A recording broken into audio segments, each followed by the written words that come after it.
In this video, you will learn about how to use the factor by grouping method in order to successfully factor a polynomial with 4 terms. Let me know if you have any questions in the comments below. And don't forget to subscribe so you don't miss out on future videos. Let's jump right in. In order to use factor by grouping, you have to, I really stress here, you must have 4 terms. If it's not 4 terms, you cannot do factor by grouping. So pretty much in a nutshell, the reason why you need 4 terms is because you're going to have 2 groups of 2 terms each. 2 times 2 gives me 4. That's why we needed to know how to factor using the greatest common factor method, because it's going to apply in the factor by grouping method.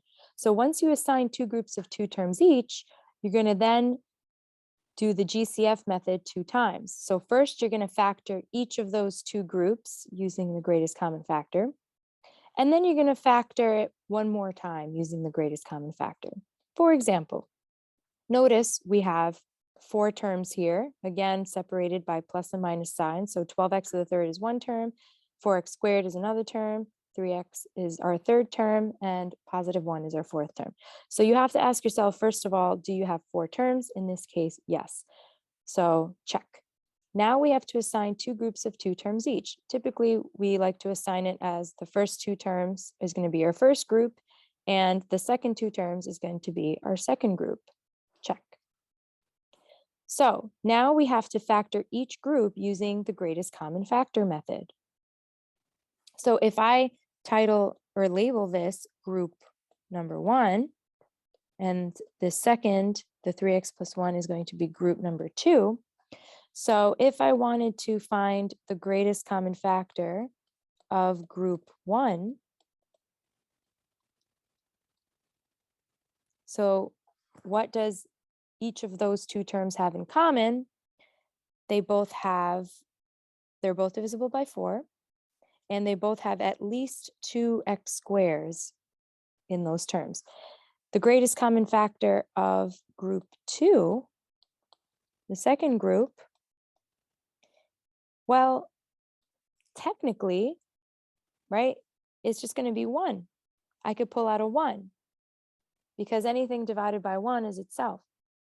So you're going to factor each group using the greatest common factor. Here we go. So we're going to factor group 1. If we pull out a 4x squared, it's just like doing the reverse distributive property. So 4x squared times 3 gives me 12. Times x gives me x to the third. So 4x squared times 3x gives me my first term, 12x to the third.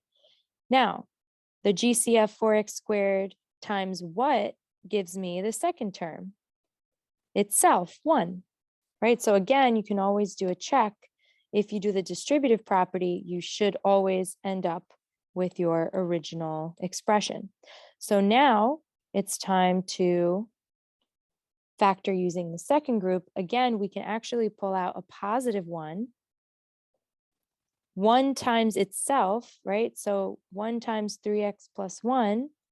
If I were to do the distributive property, 1 times 3x is 3x, and 1 times 1 is 1.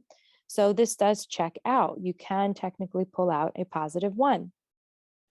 So we have successfully done step 3. We've now factored each group using the greatest common factor method. So we're now going to factor using the greatest common factor method one more time. So actually we have 2 terms.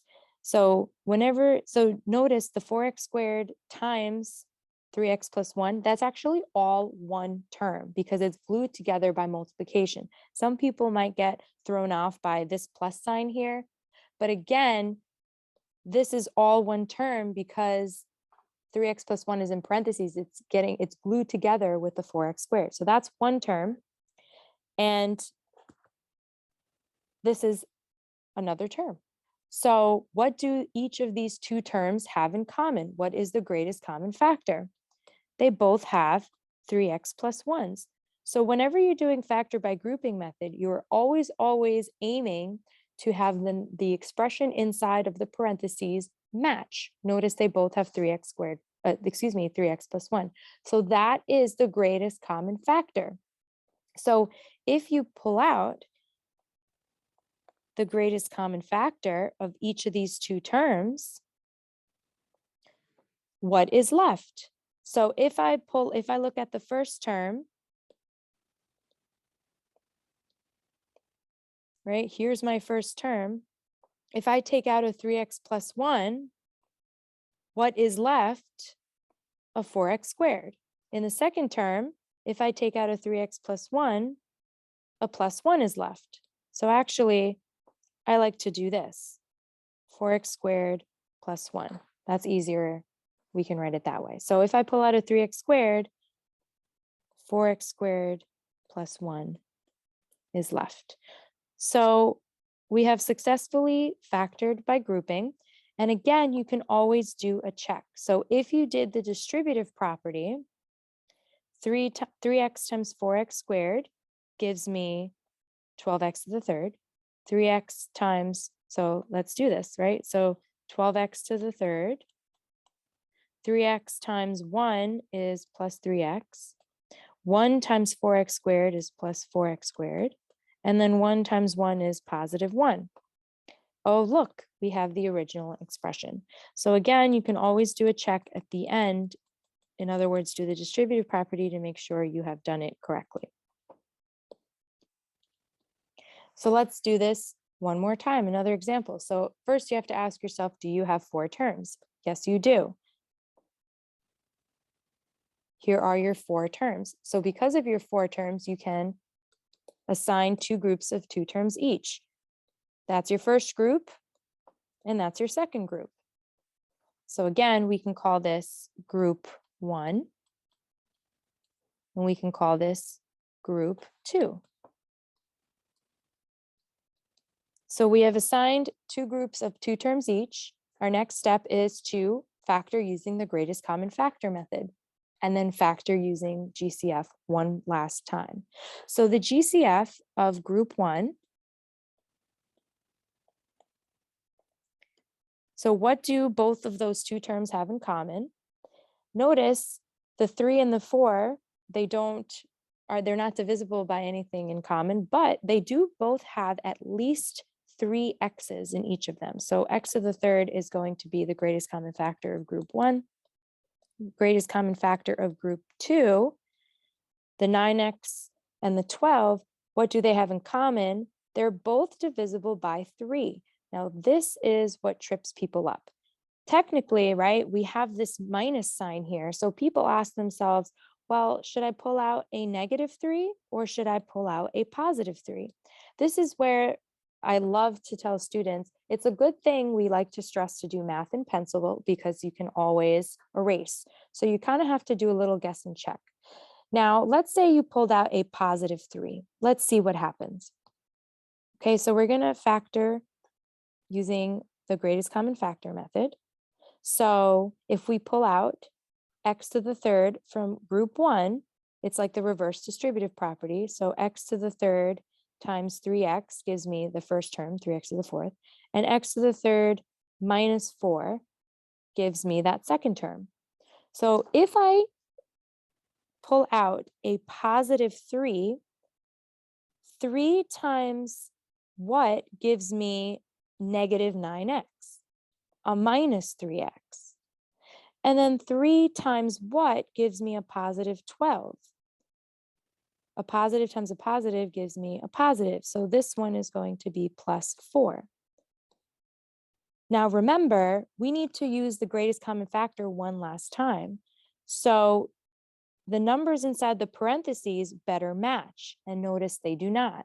The first one is +3x minus 4. The second one, they're opposite signs. So that's when you would take your pencil and you would know, I should have actually made the greatest common factor not to be a +3, but to be a -3. So then you try again. So now we're going to make it a negative. And I shouldn't actually have erased the first group. That was fine. So let me just add that. So 3x minus 4. Okay, so now if we write a -3 instead of a +3, it works out because a -3 times a +3 gives me +9x, excuse me, -9x like we wanted here. And then a -3 times a -4, negative times a negative gives me +12. So that checks out. And we have what we wanted. The parentheses now match. They both have 3x minus 4. That's going to be the greatest common factor. So if we pull out a 3x minus 4 from each of those two terms, what is left? X to the third minus 3.